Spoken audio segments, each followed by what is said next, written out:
My daughter's teacher encouraged kids to call her broken robot because of her stutter. When I tried to hold him accountable, he laughed and said, if she can't handle a little teasing, life's going to eat her alive. I didn't say a word. That was 2 months ago. I stayed silent. That was 8 weeks ago. This morning, he had to be escorted out of his office. I still remember the day my daughter came home from elementary school crying her eyes out. Her little face was completely red and swollen, and it absolutely broke my heart. I asked her what was going on, keeping my voice steady and calm.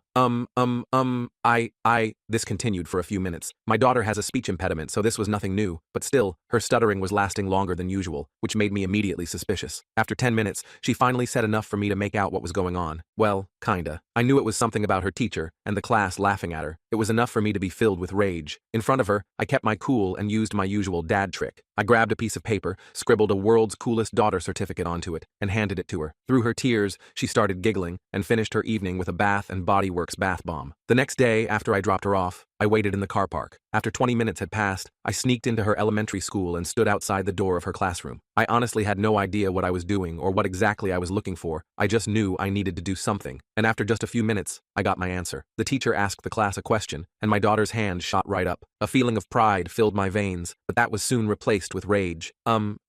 300 and... She struggled to get the words out, but it was clear she knew the answer. But instead of encouraging her, the teacher chuckled. Suddenly, the entire room broke into laughter. Hey Zoe, maybe you should use your words, someone heckled. She sounds like a broken robot, someone else said tauntingly. It took everything in me not to burst right through the door and start throwing hands, because I knew that would embarrass her. So instead, I continued observing. Tears started streaming down my daughter's face, and the teacher said, okay, let's move on, with a massive smirk plastered on his face. That's when my cover was blown, because my daughter ran out to try and make a beeline towards the bathroom. But I stopped her, and she ran into my arms. I held her so tight she could barely breathe, and I immediately felt her little shoulders loosen up. I put her down, and she tightly held my hand as we marched to the principal's office. When we walked in, he looked confused, and I could immediately tell that he wasn't aware of what was going on. So I laid it out for him. A member of your staff has been encouraging bullying towards my daughter. My tone was cold, straight to the point. I expected to notice some sort of urgency or shock in his face, but instead, he just sighed. What is it for? Her speech impediment, I responded. Well, she should probably get it fixed then. My hand that wasn't holding my daughter's tightened so hard my knuckles turned completely white. I was about to say something, but that's when I noticed the school calendar on his desk. There was an event scheduled for Friday that week, the school talent show. That fact was enough for me to walk away from the situation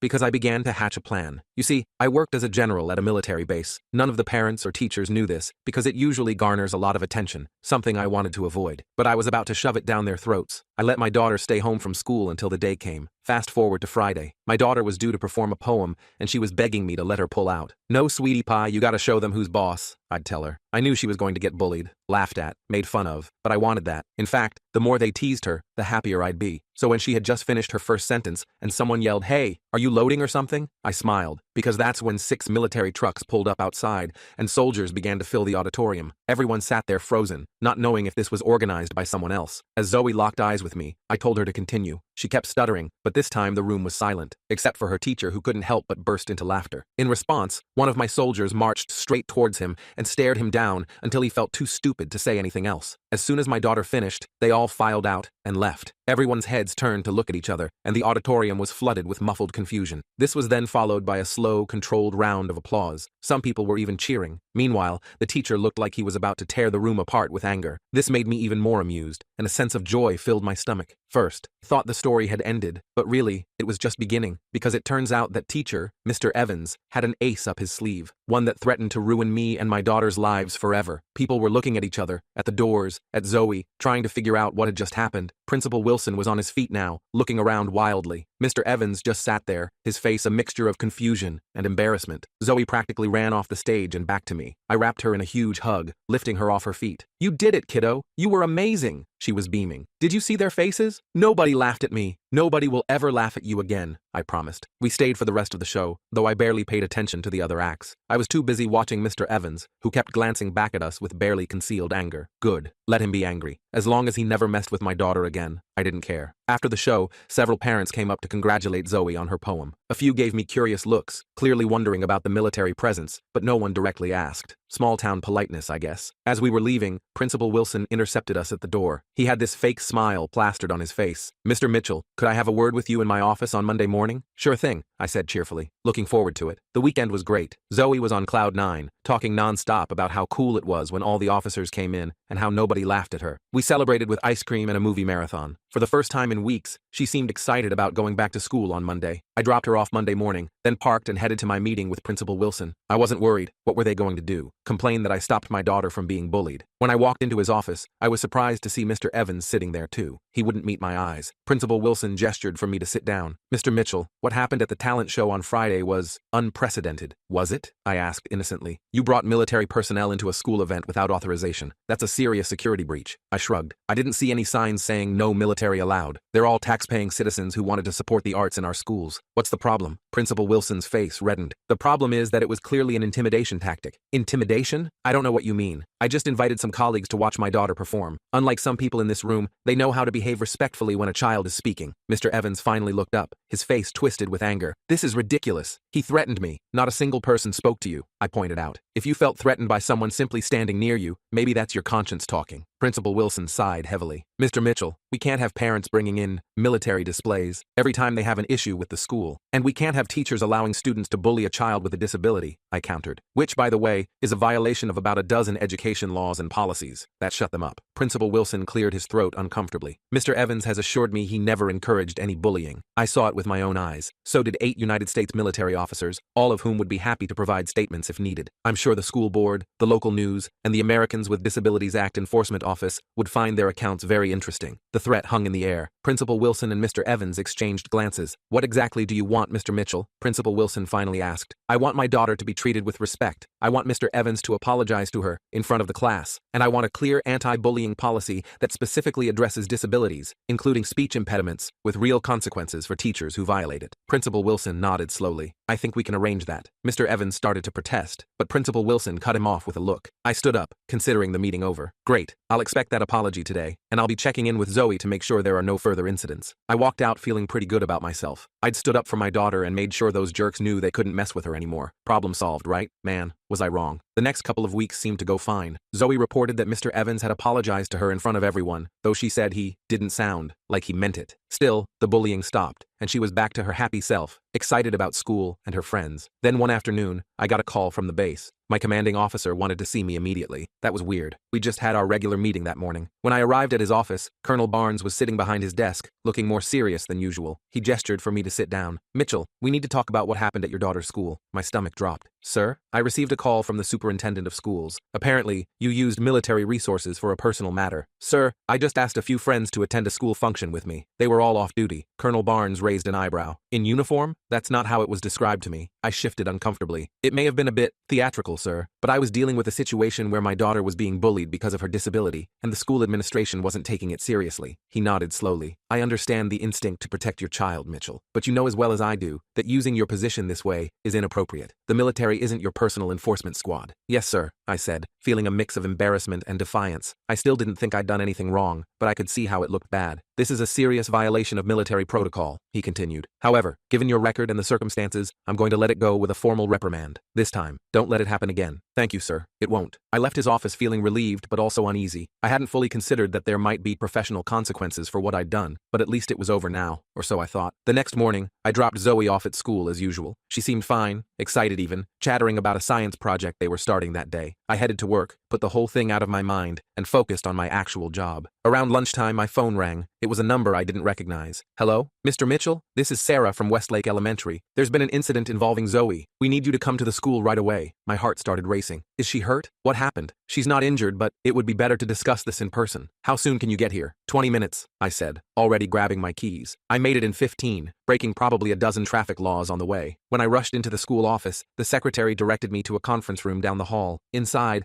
I found Zoe sitting alone at a big table, looking small and scared. When she saw me, she burst into tears. I immediately went to her and pulled her into a hug. What's going on, sweetie? Are you okay? Before she could answer, the door opened, and Principal Wilson walked in, followed by a woman in a suit I didn't recognize. Mr. Mitchell, thank you for coming so quickly, Principal Wilson said. This is Ms. Taylor from Child Protective Services. My blood ran cold. CPS? What the hell is this about? Ms. Taylor stepped forward, her expression professionally neutral. Mr. Mitchell, we received a report expressing concern about possible intimidation tactics being used in front of your daughter. I felt like I'd been punched in the gut. What? That's ridiculous. Who would say something like that? Ms. Taylor glanced at Principal Wilson, who suddenly seemed very interested in his shoes. The report was anonymous, she said, though her tone made it clear she knew exactly who had made it. But it detailed an incident where you allegedly used military personnel to create an intimidating environment at a school function. I couldn't believe what I was hearing. I was protecting her. The school wasn't doing anything about the bullying, so I took matters into my own hands. By potentially making an entire auditorium of children uncomfortable with an unexpected military presence? Ms. Taylor asked. And using your daughter as the centerpiece of this display? Put like that, it did sound bad. But that wasn't how it happened at all. I didn't intimidate anyone, I insisted. I just wanted to make sure no one laughed at her while she was performing. Ms. Taylor made some notes on her tablet. Mr. Mitchell, I understand you're a single father. Is that correct? Yes. Her mother left when she was 3. And you work full-time as a military officer? A high-stress position that likely involves long hours? I saw where this was going and felt sick. I make it work. Zoe is well taken care of. Ms. Taylor turned to Zoe, her voice softening. Zoe, can you tell me how you felt when all those officers came into your school? Zoe looked at me, then back at Ms. Taylor. I was scared at first, but then I felt safe. Nobody laughed at me. Did you know your dad was going to bring military officers to your school? Zoe shook her head. Not exactly. He just said to trust him. Ms. Taylor made another note. And how did you feel when the other kids and your teacher laughed at you before? Zoe's eyes welled up again. Really bad. Like I wanted to disappear. Ms. Taylor nodded sympathetically, then turned back to me. Mr. Mitchell, I'm not making any determinations today. This is just a preliminary interview, but I do need to conduct a home visit and speak with you privately as well. Fine, I said, trying to keep my voice steady. Whatever it takes to clear this up. She scheduled the home visit for the next day, then left. Principal Wilson mumbled something about Zoe being excused for the rest of the day and practically ran out of the room. I was furious. This was clearly retaliation from Mr. Evans or Principal Wilson or both. They couldn't handle being called out for their behavior, so they were trying to paint me as an unfit parent, and they were using Zoe as a pawn in their game. On the drive home, Zoe was unusually quiet. Finally, she asked in a small voice, Dad, am I going to have to go away, like Mom did? My heart broke. No, sweetie, absolutely not. This is just a misunderstanding. That lady is just doing her job, making sure you're okay. And you are okay, right? She nodded. I'm okay when I'm with you. That night, after Zoe went to bed, I sat at my kitchen table trying to figure out what to do. The CPS visit didn't worry me too much. Our house was clean, there was food in the fridge, and Zoe was obviously well cared for. But the fact that someone had made this report at all was deeply concerning. How far were they willing to go to get back at me? I decided to call my friend Linda, who worked as a family lawyer. I explained the situation, trying not to sound as panicked as I felt. First of all, take a deep breath, she said after I finished. CPS gets false reports all the time. They're trained to recognize when someone's using the system for retaliation. But what if they don't? What if they decide I'm some kind of military nutjob who's endangering his kid? Linda sighed. Look, I'm not going to lie to you. The military stunt wasn't your smartest move, but one bad decision doesn't make you an unfit parent. Just be honest with the caseworker, show them your normal home life, and emphasize that everything you did was to protect Zoe from ongoing bullying that the school refused to address. I followed her advice. When Ms. Taylor came for the home visit the next day, I was calm and cooperative. I showed her around our house, including Zoe's room with its mountains of stuffed animals and books. I explained our routines, how I'd arranged my schedule to be home when Zoe got back from school most days, and the support network we had in place for when I couldn't be. Ms. Taylor seemed satisfied with what she saw, but she still had questions about the talent show incident. I understand wanting to protect your child, she said, as we sat at the kitchen table, but bringing military personnel into an elementary school without proper authorization shows concerning judgment. I admit it was unorthodox, I said, but I had tried the conventional routes. I spoke to the teacher, I went to the principal. They both dismissed me. What was I supposed to do? Just let my daughter continue to be humiliated? Ms. Taylor made some notes. There are other options. The school district has an ombudsman. There are disability advocacy groups that could have intervened. She was right, and I felt a twinge of shame. In my anger, I'd gone straight to the nuclear option without considering alternatives. I made a mistake, I admitted. I was angry and wanted to make a point, but everything I did was to protect Zoe, not to harm her or anyone else. Ms. Taylor nodded. I believe you, Mr. Mitchell, and from what I've seen today, Zoe appears to be thriving in your care, despite the challenges of single parenthood. I'll be recommending that this case be closed without further action. Relief washed over me. Thank you. After she left, I sat on the couch feeling drained. The CPS investigation might be over, but I still had a problem. Someone at that school had it out for me and Zoe, and I had a pretty good idea who it was. The next day, I decided to go straight to the source. After dropping Zoe off, I marched to Mr. Evans's classroom. School had just started, so the kids were all inside. I knocked on his door. He opened it, and his face immediately hardened when he saw me. Mr. Mitchell, class has started. If you want to speak with me, you'll need to make an appointment. This will only take a minute, I said, keeping my voice low. I know it was you who called CPS. His expression didn't change, but a slight twitch in his jaw told me I was right. I don't know what you're talking about, he said stiffly. Listen carefully, I said,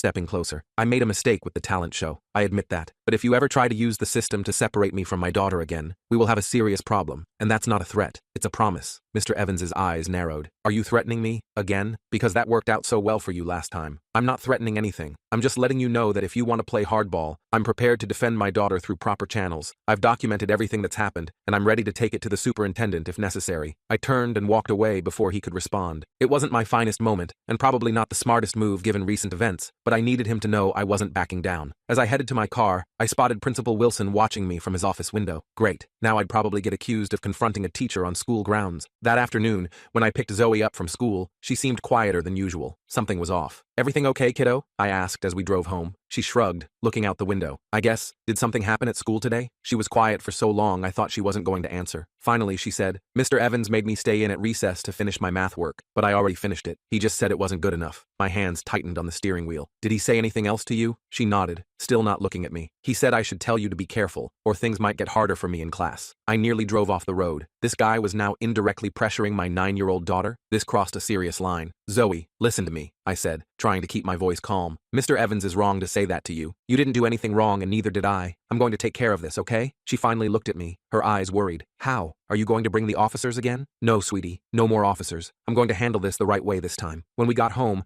I immediately called Linda again. I explained what had happened, including my confrontation with Mr. Evans and what he'd said to Zoe. That's inappropriate conduct toward a student, Linda said, her lawyer voice kicking in, and using a child to send messages to a parent is completely unprofessional, possibly even grounds for disciplinary action. So what do? Document everything. Have Zoe write down exactly what happened and what was said, then take it straight to the superintendent, not the principal. Wilson's already shown he's not going to help you. I followed her advice. I helped Zoe write down what had happened, being careful not to put words in her mouth. Then I wrote my own account of everything that had happened since that first day I found her crying after school. The next morning, instead of going to work, I drove to the district office. I had to wait almost 2 hours, but finally got in to see Superintendent Reese, a stern-looking woman with salt and pepper hair. I laid out everything: the initial bullying, the school's failure to address it, my admittedly over-the-top response at the talent show, the CPS report, and now Mr. Evans's inappropriate behavior toward Zoe. Superintendent Reese listened without interrupting, occasionally making notes. When I finished, she sat back in her chair and sighed. Mr. Mitchell, I appreciate you bringing this to my attention. What you've described is deeply concerning on multiple levels. So you'll do something about it? I'll need to conduct my own investigation, speak with all parties involved. But yes, if what you've told me is accurate, there will be consequences. Teacher-sanctioned bullying is unacceptable, as is retaliating against a student. I felt a weight lift off my shoulders. Finally, someone was taking this seriously. What about Zoe? I asked. I don't want her in that man's classroom anymore. Superintendent Reese nodded. I think we can arrange a transfer to Ms. Johnson's class. She's excellent with children who have special needs. I left the district office feeling cautiously optimistic. Maybe this nightmare was finally coming to an end. But as I was about to learn, Mr. Evans had one more card to play, and it was going to change everything. The next day, I got a call from Superintendent Reese, asking me to come back to her office. I figured she had updates on the investigation, so I rearranged my schedule at work and headed over. When I walked in, her expression was grim, which immediately set off alarm bells in my head. Mr. Mitchell, please sit down, she said, gesturing to the chair across from her desk. We have a situation. My stomach dropped. What kind of situation? She slid a folder across her desk. Mr. Evans has filed a formal complaint against you. He's claiming you've been harassing him, and that the military display was actually an attempt to intimidate him specifically because of a personal vendetta. I opened the folder and started reading. The more I read, the angrier I got. This guy had completely twisted everything that happened. This is BS, I said, tossing the folder back on her desk. He's the one who's been harassing my daughter. Superintendent Reese held up her hand. I understand you're upset, but there's more. She pulled out another document. He's provided a recording from yesterday morning. You went to his classroom and made what could be interpreted as threats. Damn. I had completely forgotten about school security cameras. I didn't threaten him. I just told him to stop messing with my family. The recording doesn't have audio, but he claims you said, and I quote, "If you want to play hardball, I'm prepared to defend my daughter." That could be construed as a threat. I ran my hand through my hair, frustrated. Okay, I shouldn't have confronted him, but you have to understand, this guy called CPS on me and then intimidated my 9-year-old daughter. I'm taking those allegations very seriously, she assured me. But Mr. Evans has also raised concerns about your judgment. My what? He's suggesting that your military background combined with the stress of single parenthood has made you reactive. He's pointed to the talent show incident as evidence. I couldn't believe what I was hearing. This snake was trying to paint me as some unstable military officer who might snap at any moment. It was such a cheap, stereotypical play that I almost laughed. Almost. So what happens now? I asked, trying to keep my voice steady. The school board will need to review all the evidence. In the meantime, I've approved Zoe's transfer to Ms. Johnson's class, effective immediately. That was something, at least. And Mr. Evans? He'll continue teaching while the investigation proceeds. That's standard protocol. I wanted to argue, but I knew it wouldn't help. Fine. Is there anything else? Just try to keep your distance from Mr. Evans for everyone's sake. I nodded and left, seething. This guy was playing dirty, and somehow I was the one being treated like the problem. On my way out of the building, my phone rang. It was Linda. How'd it go with the superintendent? She asked. I filled her in on everything, including Morgan's counter-complaint and the security footage. That sneaky bastard, Linda said when I finished. He's trying to flip the script on you, and it's working, I said, getting into my car. What do I do now? You need witnesses, she said immediately. Other parents, other kids who've seen Morgan bullying students or behaving inappropriately. You can't be the only one who's noticed. She was right. I'd been so focused on protecting Zoe that I hadn't thought about building a broader case against Morgan. How do I find them? It's not like I can just walk up to random parents and ask if their kids are being bullied too. PTA meeting, Linda said. There's one tomorrow night. Go, mingle, drop some hints about concerns with certain teaching methods. See who bites. The PTA meeting was being held in the school cafeteria. I felt awkward as hell walking in there. Most of the parents seemed to know each other already, chatting in little groups while setting up folding chairs. I spotted a few dads and gravitated toward them,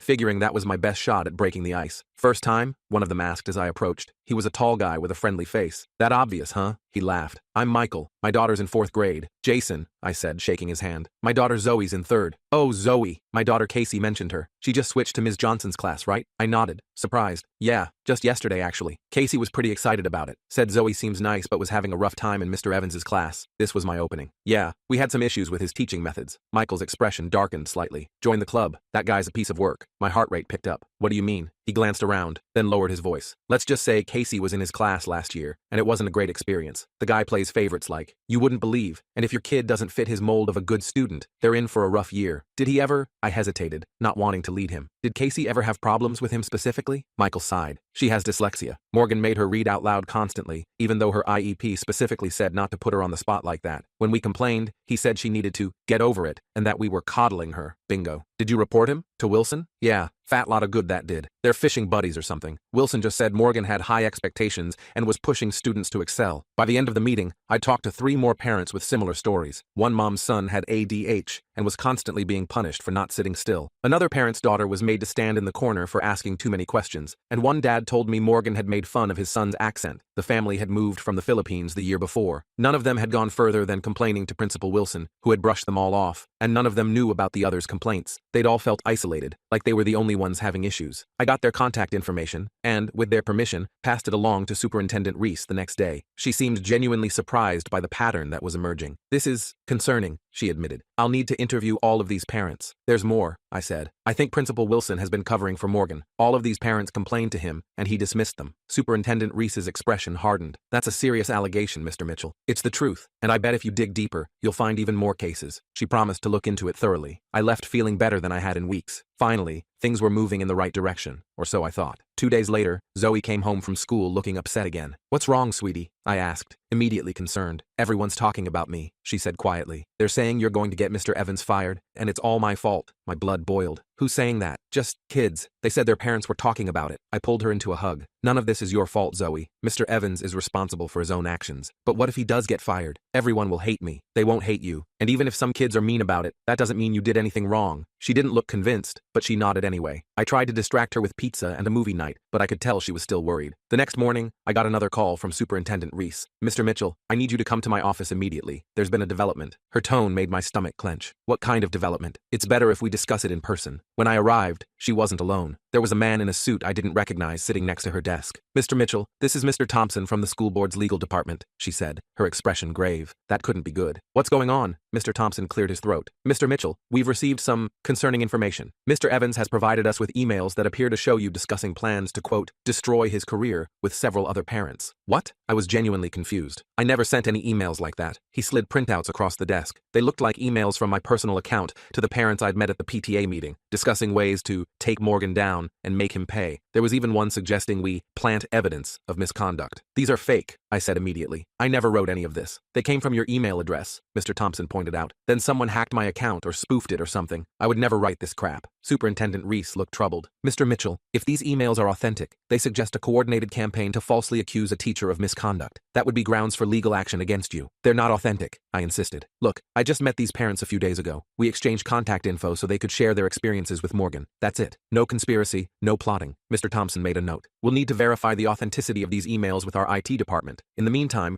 we're putting the investigation into Mr. Evans on hold. I left the meeting feeling like I was in some bizarre alternate reality. Morgan was framing me for framing him. It was so ridiculous it would be funny if my daughter's well-being wasn't at stake. I immediately called Linda and explained the situation. "This is getting out of hand," she said. "We need to go on the offensive. If he's willing to forge emails, who knows what else he's capable of? What do you suggest? We need to find out who this guy really is. Something's not right here. Normal teachers don't go to these lengths over a simple complaint." She had a point. Morgan's reaction seemed extreme, even for someone worried about losing their job. I spent that night doing some digging online. I started with basic searches of his name, but didn't find much beyond the school website and some old social media accounts that hadn't been updated in years. Then I had an idea. I called Rodriguez, my friend from the base. "Hey, I need a favor," I said when he answered. "Can you recommend someone who could do a background check on someone for me? It's personal, not official." There was a pause. "I know a private investigator who's reliable and discreet. Former military intelligence. I'll send you his contact info." 2 days later, the investigator called me with his findings. "Mr. Mitchell, you're going to want to see this." He came by my house that evening with a folder of documents. "Your Mr. Evans has an interesting history. His real name is Charles Morgan. He didn't change it, but he did leave his previous school district under questionable circumstances." "What kind of circumstances?" I asked, taking the folder. "At his previous school, he was accused of discriminatory behavior toward students with disabilities. Nothing was ever proven conclusively, but there were multiple complaints. The school district let him resign quietly rather than pursuing termination." I flipped through the documents, my anger growing with each page. "So he's done this before. Looks like it. And there's more. He was married to a woman named Karen who filed for divorce around the same time. In her petition, she mentioned emotional abuse and concerning behavior toward vulnerable students." "Jesus," I muttered. "Can we use this?" "The divorce records are public. The complaints from the previous school might be harder to access officially, but I included contact info for the former principal there. Might be worth a call." I thanked the investigator and immediately called Linda to update her. She was ecstatic. "This changes everything," she said. "If we can prove he has a pattern of targeting vulnerable students, the current complaints become much more credible." The next day, I called the former principal, a woman named Susan Miller, who was now retired. When I explained the situation,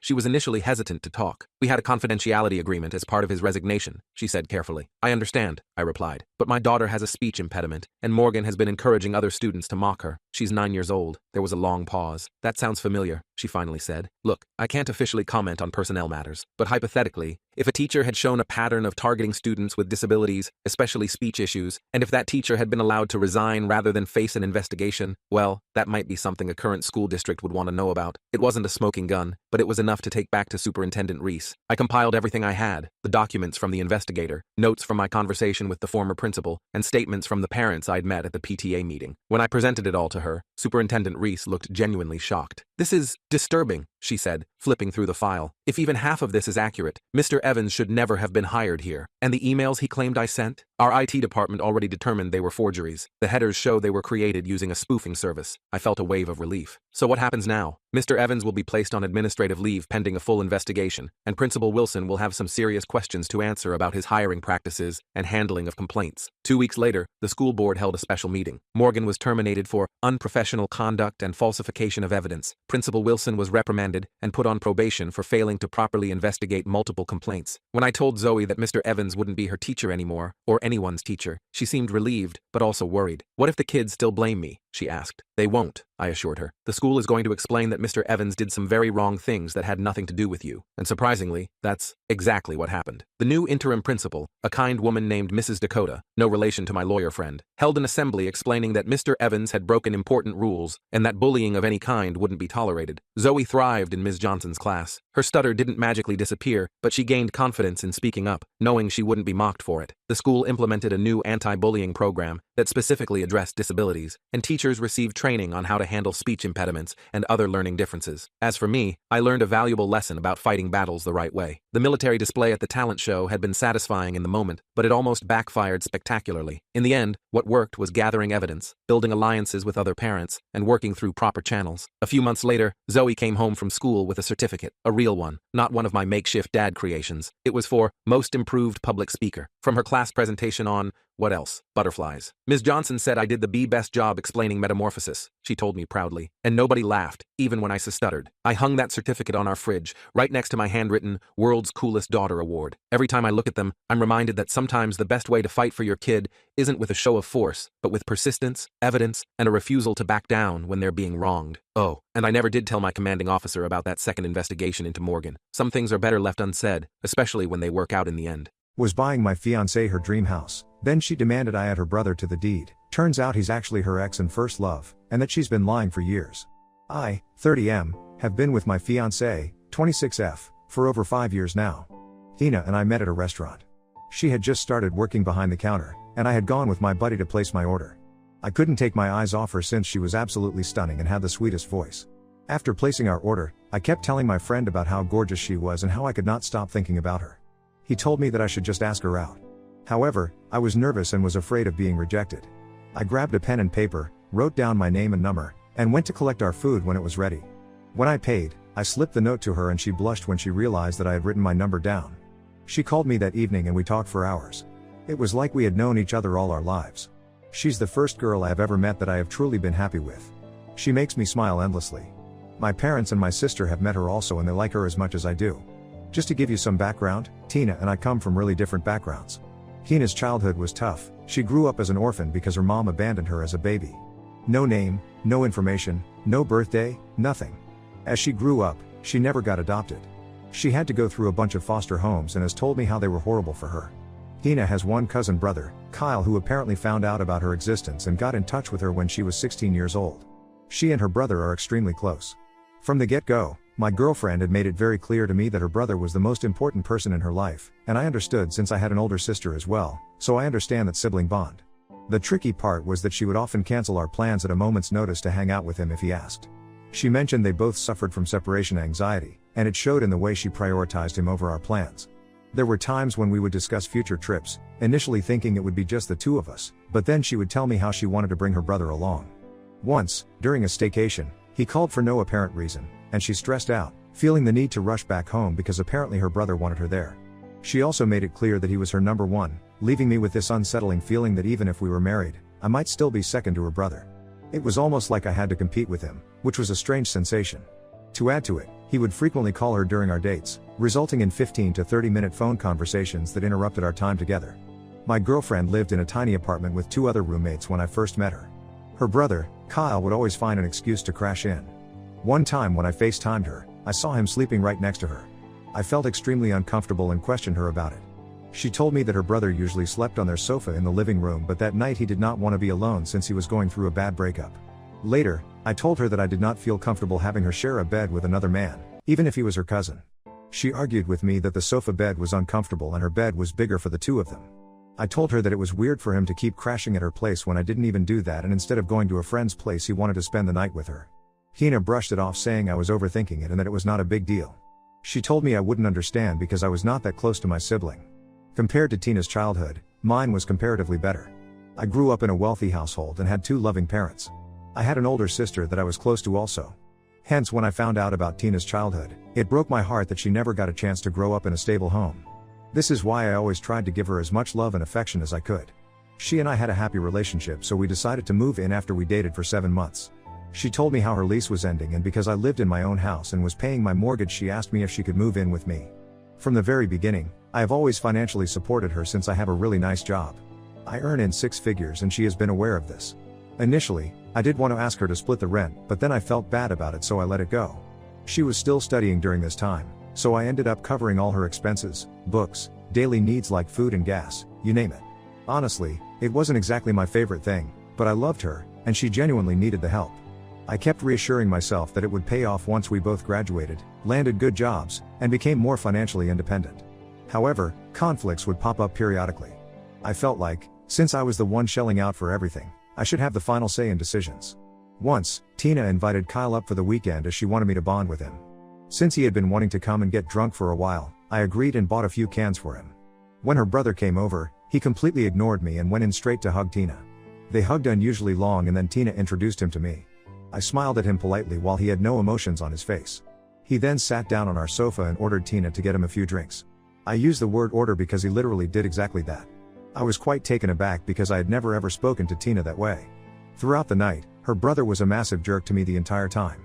For example, he looked around our house and told me how I probably was a lazy bum who depended on my dad for everything. I clarified that I worked hard in college to get my cushy job and that I was paying the mortgage of his house all on my own. He then scoffed and started to bring up how he had recently been promoted.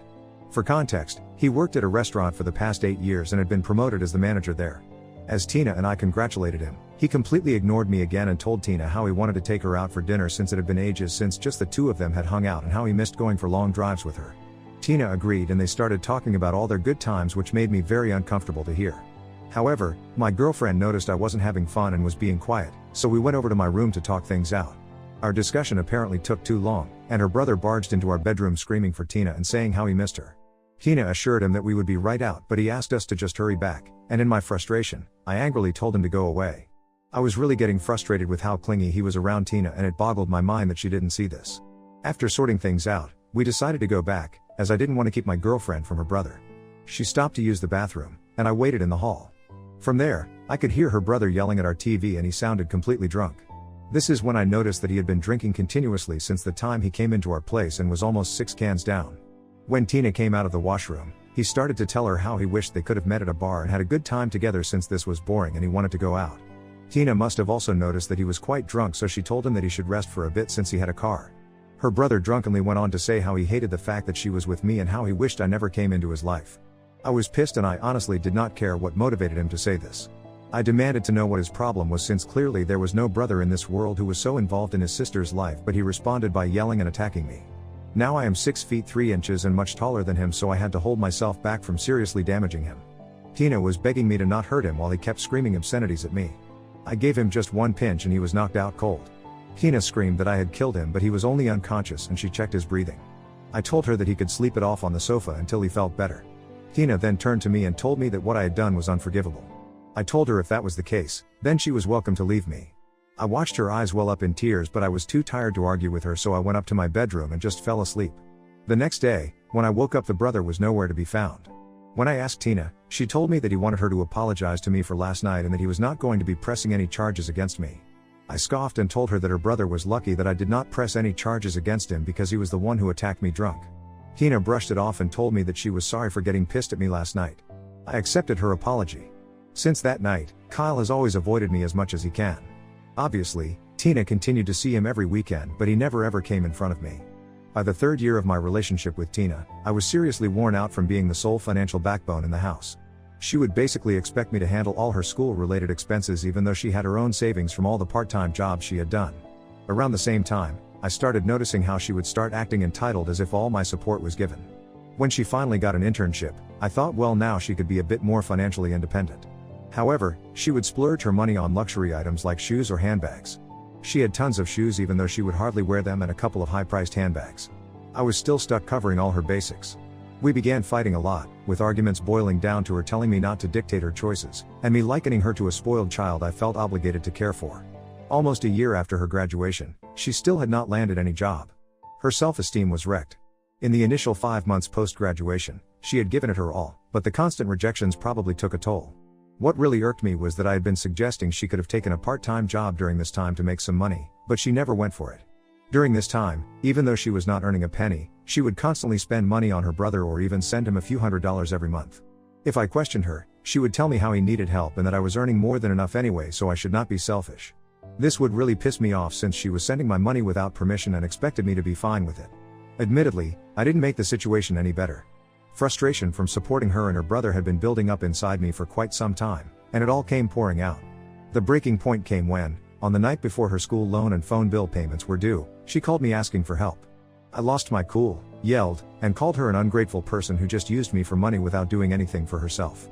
I told her our relationship was a sham, that I deserved better, a true partner, not a spoiled daughter. I told her that I had been contemplating breaking up with her. She immediately started sobbing and apologizing to me. She told me how she was going to do better and how she had no idea that I felt this way. She felt terrible for what I had been going through. Fortunately, ever since that conversation, she kept true to her words. She started looking for another job. She did not help her brother out as much as she did before. Once she got a job, she started to contribute to the bills for the first time. I felt much better in our relationship knowing that she was now an almost equal partner. I decided to propose to Tina in September last year with the aim of tying the knot in June this year. She accepted my proposal and we posted about it on social media. However, when she was going to visit her brother that weekend, I noticed that she had removed her wedding ring. When I questioned her, she told me how her brother was very sensitive and that she would gently break the news of our engagement to him. I laughed and asked her why was this even such a big deal, but she told me not to interfere, saying that he was her family and she knew how to handle him. This was true, so I let it go. I wanted to do something nice for me and Tina, so after checking my finances I realized that I could easily buy a house for us. The house I currently lived in I could give out for rent and earn some money on the side. I wanted to buy this house as a wedding gift for both of us and start afresh with Tina. I even talked with a realtor who could help us check out some beautiful properties. Tina was pleasantly surprised when I broke this news to her. She hugged me and told me how she could not wait to start the next chapter of life with me.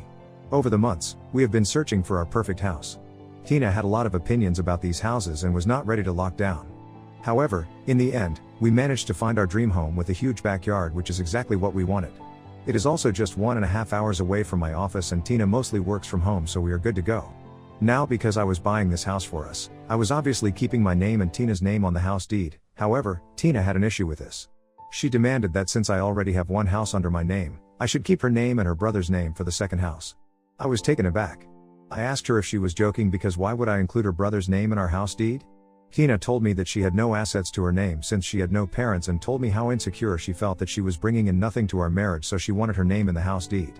As for her brother, she told me how important he was to her, so she wanted me to include his name since he was also going to be family with me. I refused and we had a huge fight. In the heat of the moment, I told her how weird it was for her to always bring up her brother, and that even though I had a sibling, her relationship with her brother seemed to be crossing boundaries. Hearing this, Tina burst into tears and walked away from me. Later that night, she again brought up how she expected me to add her name and her brother's name in our house deed since it was the right thing to do, and how much it would mean to her if I included her family. She would keep pushing the issue and I would just shut her down. The tension between us grew as the discussion circled back to this demand. It felt like a never-ending loop, with her expressing the importance of including her brother in our home ownership, and me struggling to comprehend why this was even a consideration. I was caught in a whirlwind of confusion, frustration, and a growing sense of unease about the whole situation. Then, last week, I ran into Tina's best friend, Betty, at a coffee shop near my office. Turns out she had an interview with a company nearby. Now I have met Betty several times, and Tina and she has been friends since college. Tina doesn't really have a lot of friends, so Betty and she were really close. Betty congratulated me on my upcoming wedding and teased me that I was now going to be a married man. I awkwardly smiled. She probed about our wedding plans, and I found myself struggling to answer truthfully. During this time, I had been thinking if I had even done the right thing to ask Tina to marry me, since we were having continuous fights about the house deed. I could not even talk about this with anyone since I didn't want my sister or my parents to have a bad impression of Tina. Sensing my unease, Betty pressed for more information.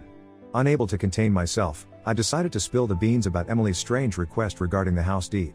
I told her how Tina was demanding me to include her brother's name and refusing to back down. Betty's eyes widened with surprise, and she told me that this was really strange. I told her that this was exactly what I felt. For the first time, I felt validated that someone could see how weird my fiancé's request was, because it felt like I was going crazy. Betty then hesitatingly asked me if I knew the full story about Tina and her brother Kyle. I shook my head in confusion. This is when Betty spilled the beans. Apparently, Tina's so-called brother is not actually her brother. You see, when Tina was growing up in different foster homes, she met Kyle, who was also an orphan. They quickly became very close and started introducing each other as brother and sister to other people. They had no family, so pretending to be each other's siblings gave them some sort of comfort and stability. However, when they grew up, they realized that other people found their relationship very odd. Kyle would always interfere in Tina's relationship, and her exes didn't like having him around, so this is why she started to tell people that Kyle and she were cousins, so people would think that they were actually related. This would mean that they could hang out and spend time with each other without their partners having an issue with it. Betty told me that Kyle's girlfriends would also have a problem with Tina, but when they would realize that she was a sister, they would not mind her much. As Betty shared these revelations, a mix of shock, confusion, and a hint of betrayal swept over me. The foundation of trust which I believed my relationship was built on began to crumble. Betty went on to tell me how she thought I already knew this since Tina was engaged to me, and she expected Tina to have come clean to me by now. I shook my head and told her that Tina never said any of this to me, and I had been living with the assumption that she was going to hang out with her brother every weekend. Betty nodded her head in understanding and told me that she had also found their relationship to be too close, but it was not her place to judge them, so she always kept her opinions to herself. Since this conversation with Betty, my head has been reeling. I am trying to act as normally as I can in front of Tina because I don't know how to bring this up. I am at a loss of words and there is a lot to think about. I am afraid to bring this up and find out how she has been lying to me our entire relationship. This might be the end of us because I don't know if I can ever trust her again. Ida, for ending my relationship with my fiancée because she has been lying to me about her brother? Should I give her the benefit of the doubt for the sake of the years we have spent together? Please Reddit help me. Update 1. Thanks for all of the advice. I know how to proceed from here. I have always thought of ways to turn a negative situation into a positive situation, and most importantly, to not act or feed off of negative emotions. It was difficult to see how to do that for the past few days. For the majority of those who are telling me to end the relationship, I believe that it is the best course of action. Before that, I need to have an open discussion with Tina and hear her side of the story, otherwise it is going to bug me my entire life about why she lied to me. I have also reached out to my parents and told them everything. My parents have told me the same thing that everyone in the comments section has been saying. They don't want me to go through with my marriage and they are glad that Tina and I are not bound to each other through property or finances, so it will be easy for me to break off things. I will update you once I confront her. Update 2. So I finally sat down to talk to Tina yesterday. Confronting Tina was both nerve-wracking and necessary. I needed answers, and I owed it to myself and our relationship to get to the bottom of things. I did not mince words and told her up front that I had met Betty and she had revealed everything about her and Kyle's relationship. Tina's eyes widened in shock as she asked what exactly did I mean by that. I told her that I knew she and Kyle were not cousins and he was not her brother. Tina looked taken aback, and her eyes darted nervously around the room. She stammered for a moment before attempting to explain. She admitted to the lie about Kyle being her brother but justified it as a coping mechanism from their difficult past. She told me how growing up in foster care, they had found solace in creating a bond that was more than just friendship. When they grew up, they realized that people judged them, so to avoid judgment and interference from others, they decided to present themselves as cousins to avoid unnecessary complications in their relationships. Listening to her, I felt a mix of anger, betrayal, and sadness. I couldn't comprehend why Tina could not have just been honest with me. It wasn't about Kyle not being her biological brother, but about the years of deception and the strain it put on our relationship. I told her that we were about to get married and she had knowingly continued to lie about him being her brother. When I pressed her about the demand to include Kyle in the house deed, Tina's justification spiraled into an emotional plea. She claimed that he had been her constant support and anchor, and including him was a symbol of what families do for each other. I told her that I was going to marry her and start a family with her, but instead of considering me as her family, she wanted to include a guy she met in foster care and called him her brother. Tina started to cry and told me how their relationship was just purely platonic. This made me laugh, and I told her that the way Kyle behaved around her was not platonic in any way. I questioned her if she had been sleeping behind my back with him all this time, but she vehemently refused. I grilled her and asked her if she and he had never done anything romantic. Breaking down, she finally admitted that he had been her first boyfriend and they were each other's first. She told me how it was for a very short while and they broke off immediately when they realized that they were not right for each other. She kept emphasizing how they just platonically loved each other now. However, my patience wore thin, and I could no longer accept these excuses. I expressed my disgust at the lies that she had been telling throughout our relationship. I told her that I could no longer be with her after knowing what I knew. This made her cry even more, and she started saying how this was why she had been hiding this secret for so long. She tried to guilt-trip me by saying how I was also leaving her like her mother did years ago and how she could not live without me. I told her I couldn't continue the relationship, that the foundation of trust had crumbled irreparably. At that moment, I no longer cared about her feelings and asked her to give me back my engagement ring. The ring once belonged to my grandma and was a family heirloom. I had given this to her with my mother's permission, thinking that she and I could start a family together. However, now that I was done with her, I didn't want her to take the ring with her. She begged me not to break off the engagement, but I stood my ground. Then, Tina started to refuse to give me back the ring, telling me how I had given this to her, so now this belonged to her. I reminded her that what she had done to me amounted to catfishing, since she had depended on me financially throughout the relationship and then lied about her so-called brother. I told her she was not leaving my house until I had my ring back.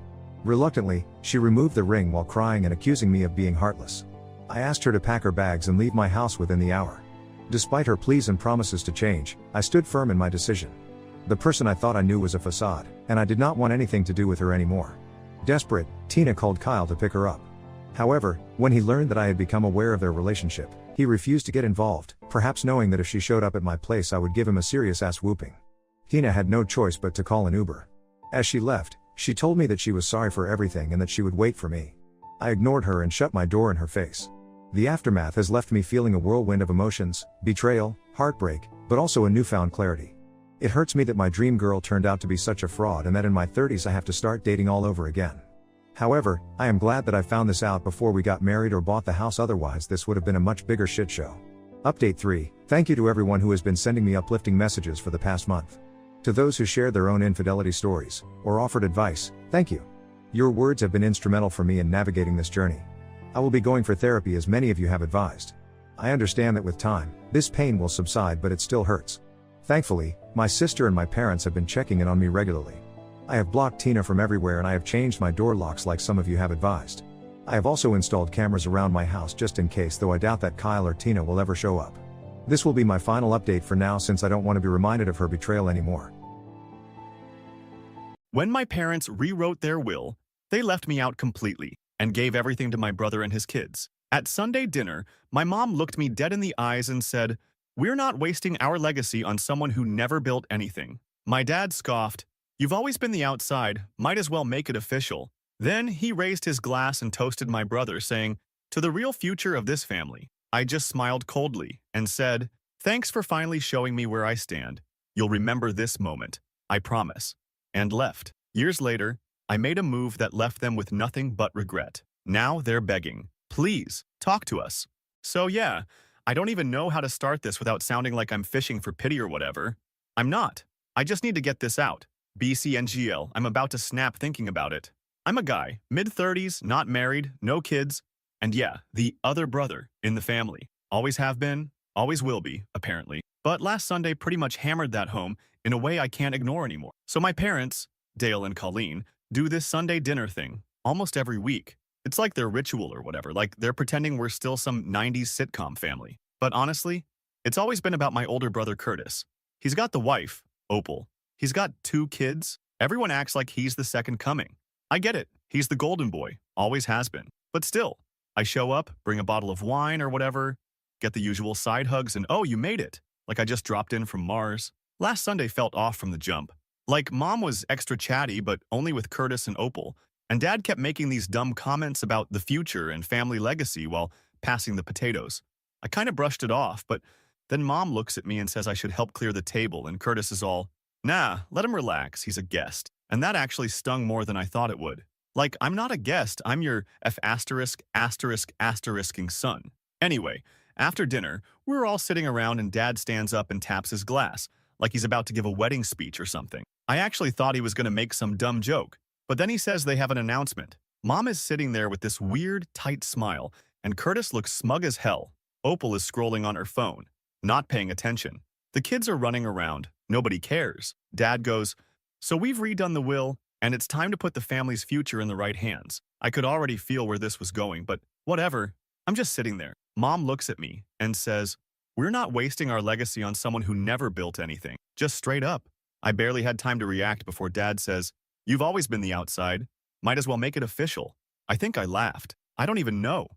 It wasn't funny, but what else do you do? Then Dad raises his glass to Curtis, says, "To the real future of this family." Curtis grins, clinks glasses with Dad, then Mom. Opal finally looks up, smirks, says something about, "Guess I married the right brother." I just sat there. Angel, I wanted to flip the table or just walk out, but I didn't. I said, "Thanks for finally showing me where I stand. You'll remember this moment, I promise." I got up, pushed my chair back, and walked out.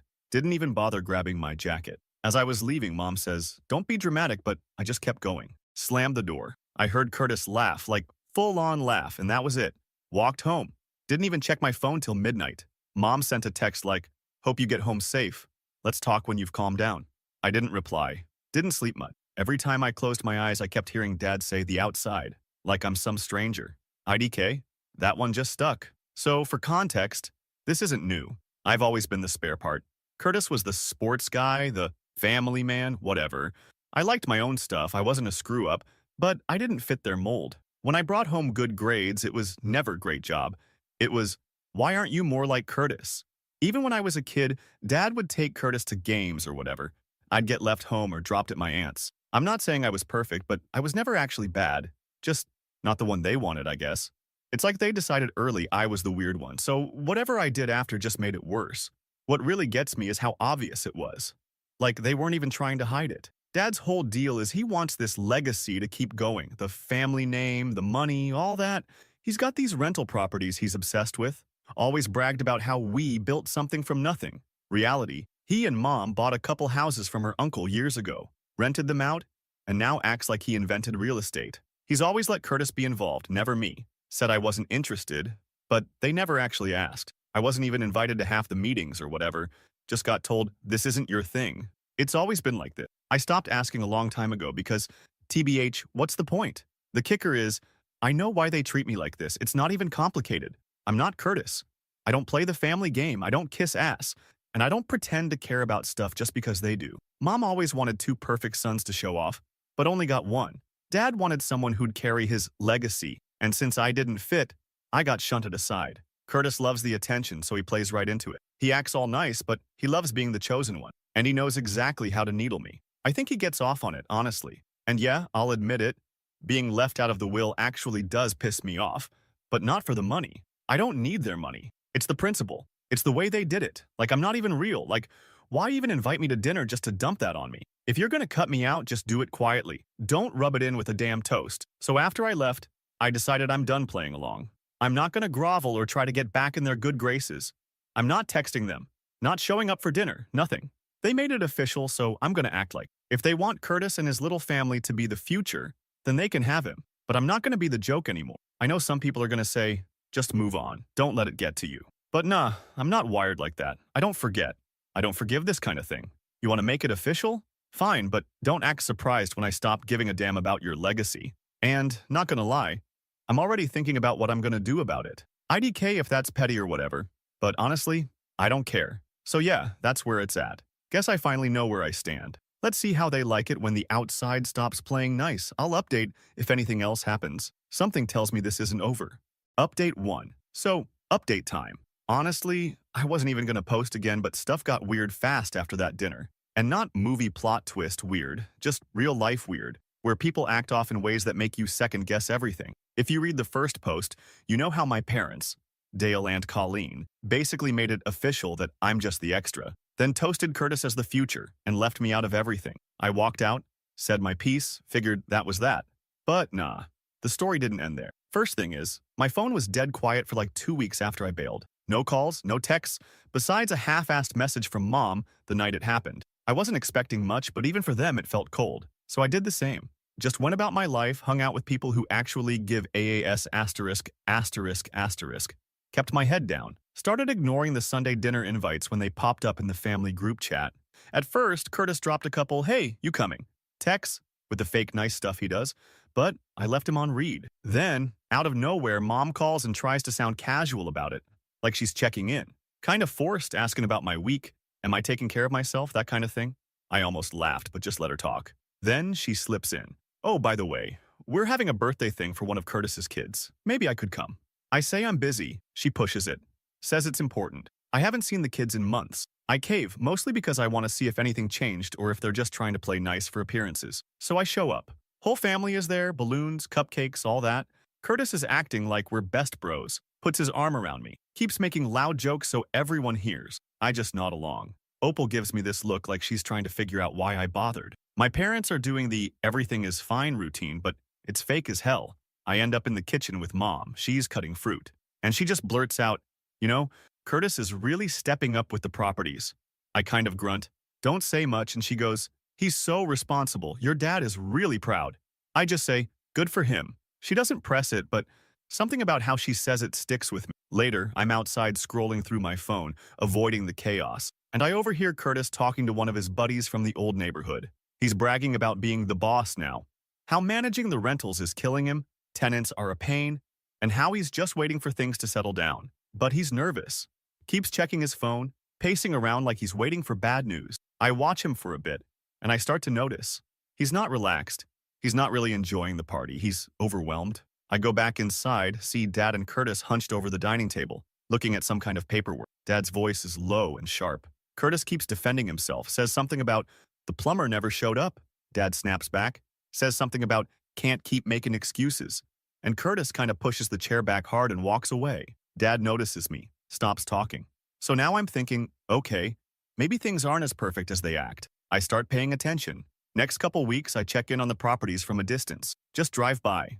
Nothing stalkerish, just curious. One of the houses looks rough. Overgrown yard, trash piling up, paint peeling on the porch. I see a handwritten note taped to the door. I leave, but can't stop thinking about it. I run into a guy I know from high school who rents from my parents. He complains about the house, says the hot water barely works, the roof leaks, and nobody returns his texts. He says he's gonna stop paying rent if they don't fix it soon. I play dumb. Say, I don't know anything, but I'll mention it if I see them. He's annoyed, but shrugs it off. So I start doing some digging. Not hacking anything or breaking into accounts. Just good old-fashioned looking stuff up. County website, public records, whatever's open. I find out one of the properties is behind on taxes. Not by a ton, but enough. I check the city's code enforcement page, see complaints about trash, noise, and broken windows. None of this is new, but it's definitely gotten worse since Curtis took over. I'm not even surprised. He always wanted to be the man, but never actually put in the work. At another family thing, not a dinner, just a drop in because I needed to grab some old boxes from the garage, Dad corners me and asks if I've been talking to the tenants. He's got this edge in his voice, like he's mad but pretending not to be. I say no, but I heard from someone that the houses are falling apart. He gets defensive, says Curtis is handling it. Not to worry. I let it go, but now I know they're worried. A week later, I get a call from Opal. She never calls me, so I know it's not good. She starts off normal, then asks if I know anyone who can help with repairs, says Curtis is stressed and can't keep up. I say I'm busy. She gets annoyed, says the family needs to pull together. I just tell her, ask your husband. He's the future, remember? She hangs up. The next Sunday, I get another invite to dinner, but this time it feels loaded. Like they need me for something, not just family time. I go mostly out of curiosity. From the minute I walk in, it's tense. Dad barely looks at me. Mom tries to act normal, but she's snapping at everyone. Curtis is on his phone the whole time. I sit through dinner, don't say much. After, Mom asks if I can stay to chat. I say I'm tired, she insists, blocks the hallway. Dad gets up, slams his hand on the counter, says, we need to talk about the rentals. Curtis finally puts his phone down, starts whining about how hard it is, how nobody warned him it'd be this much work. I finally say, so why'd you cut me out if you needed help? Curtis fires back, says I never wanted to be involved. I was always too good for the family. He stands up, I stand up. We're in each other's faces. Mom tries to get between us.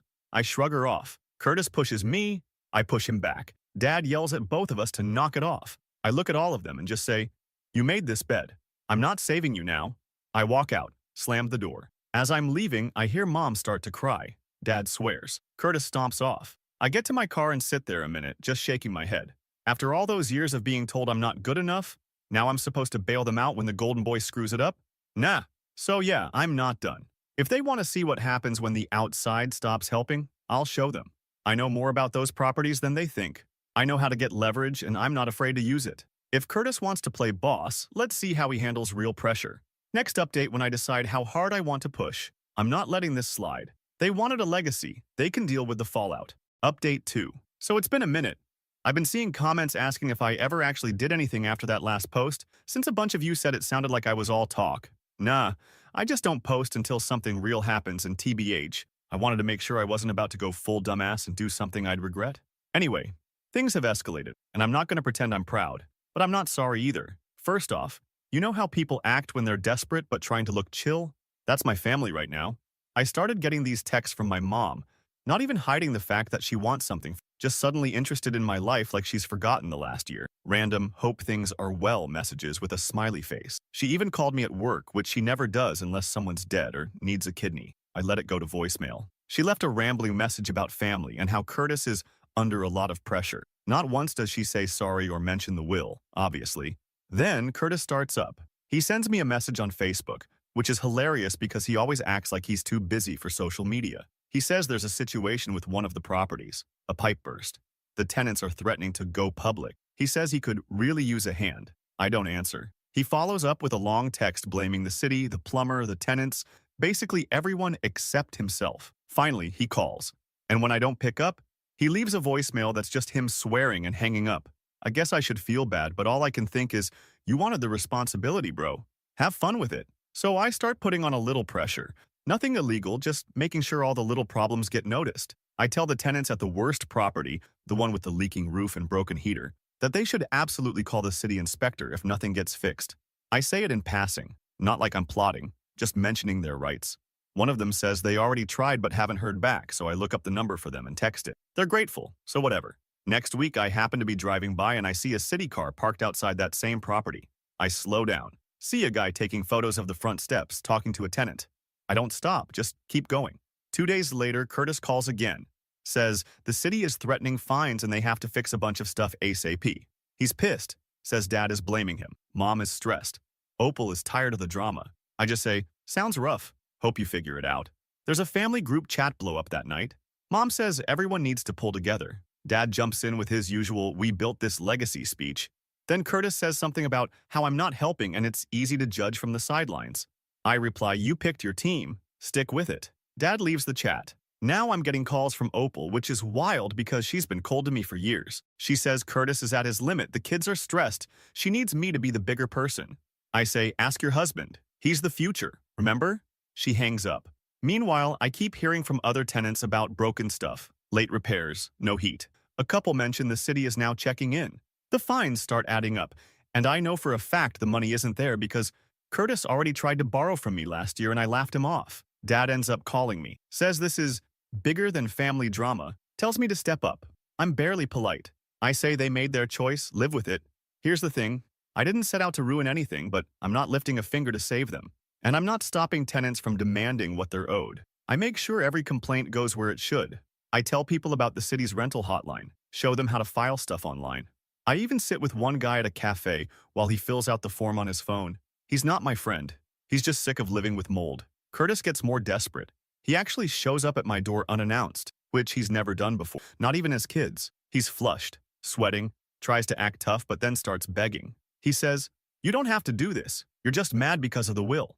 I say, "Nah, I'm mad because you all treated me like asterisk, asterisk, asterisk for decades." He shoves me. I shove him back. He raises his hand like he's going to slap me, but I grab his wrist and push him out the door. I lock it and turn off the lights. Later that night, I get a string of texts from Mom, all in caps, saying this is tearing the family apart. Why am I so bitter? Why can't I just be happy for Curtis? I don't answer. Dad calls and just yells at me for 2 minutes straight, says I'm no son of his, then hangs up. A week goes by, I start hearing from people I barely know, distant cousins, old family friends. They're asking what's going on, saying my parents are saying I'm causing trouble. I just say, ask them. I'm not hiding anything.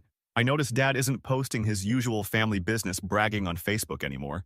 Curtis goes silent. Opal blocks me. I drop by one of the properties just to see.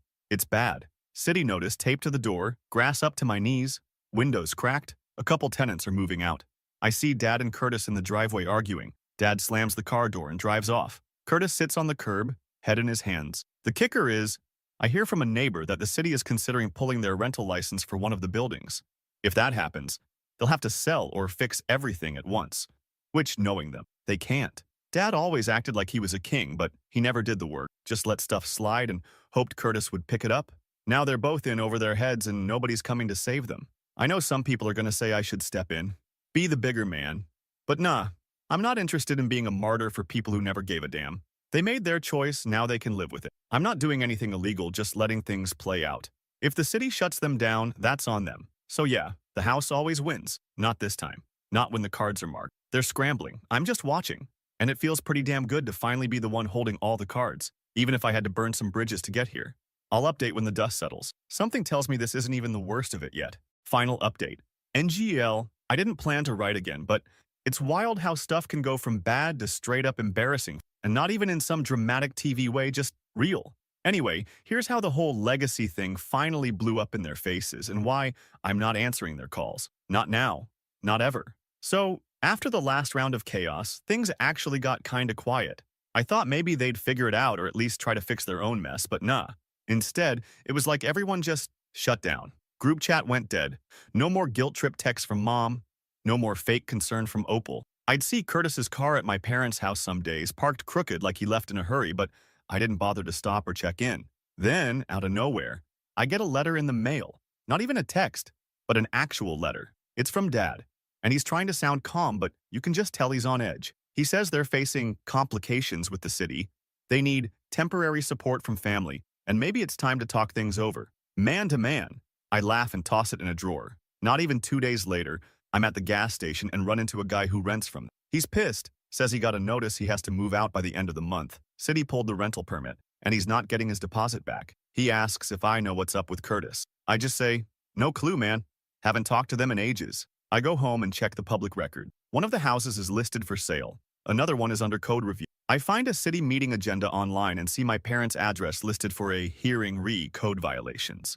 Not hard to connect the dots. They're desperate. So then the calls start. First, it's Curtis, leaving voicemails that start out angry, then get all weirdly polite. He says, I know we haven't seen eye to eye, but we're family. We gotta stick together. He says he's stressed. Opal took the kids to her mom's for a few days. He's barely sleeping. Then Mom calls, leaves a long message, crying. Says she's sorry for how things went down. She misses having me over. She wants to fix things. I just block her number. Dad tries texting. Says he's willing to make changes if I'll just talk to him. I leave him on read. Then I get a knock at my door. It's Curtis, looking rough, like he hasn't shaved or slept in days. He tries to come in. I block the door. He says, you're really just gonna let everything fall apart? I say, you made it official, remember? He tries to push past me. I shove him back. He actually slaps the door frame, then just stands there staring. I tell him to leave. He does. Next week, I start getting messages from random relatives. Aunt Holly, who never liked me, suddenly wants to check in. Cousin Ramon, who never even came to my graduation, says family is all we have. I ignore. I don't owe these people any. City posts a notice on their main property. Big orange sticker, right on the door. I drive by just to see it myself. Dad's outside, arguing with a guy in a city jacket. Mom's on the porch, crying. Curtis is nowhere. I park down the street and watch for a minute. Dad sees my car, waves me over. I just roll up the window and drive off. Few days later, I find out the Jewel property is for sale, but the price is stupid low. I talk to a guy I know who's into properties. He says they're desperate. City's threatening to auction it off if they don't fix the violation. I make an offer, through my friend. Nothing fancy, just business. It goes through. I own the house my dad always bragged about. A week after that, I get a letter from their lawyer. Not a threat, just a sad attempt to ask if I'd consider selling it back to them at a fair price. I don't even respond. Curtis calls me 3 times. I don't answer. Mom tries to come by. I don't open the door. Dad drives past my place twice, doesn't stop. It's honestly weird how fast people change their tune when they need you. For years, I was the outside, the spare, the one who never built anything. Now I'm the only one who can fix what they broke, and I'm not even interested. A lot of people would say this is the time to forgive, but nah. I don't forget stuff like that, and I don't owe them a thing. They picked their golden boy and gave him the keys. He drove the whole operation off a cliff. That's on them. Now I keep getting these texts, voicemails, emails, even a handwritten note from Mom left in my mailbox. Please talk to us. Please just hear us out. Please, Gus, we're family. I don't answer any of them. Not one. Sometimes when I drive by the old house, I see Dad in the yard, just standing there. He doesn't wave anymore. Mom's never outside. Curtis's car is gone most days. I bought the place, but I don't plan to live there. It's just a piece of paper and a set of keys to me now. Legacy, right? They were so obsessed with not wasting it. Turns out, they wasted it on themselves way before I ever got a shot. So yeah, that's it. They're begging now, but silence is all they get from me. If you're reading this and thinking I went too far, maybe. But honestly, this is the first time in my life I don't feel like the outsider. I'm good with that.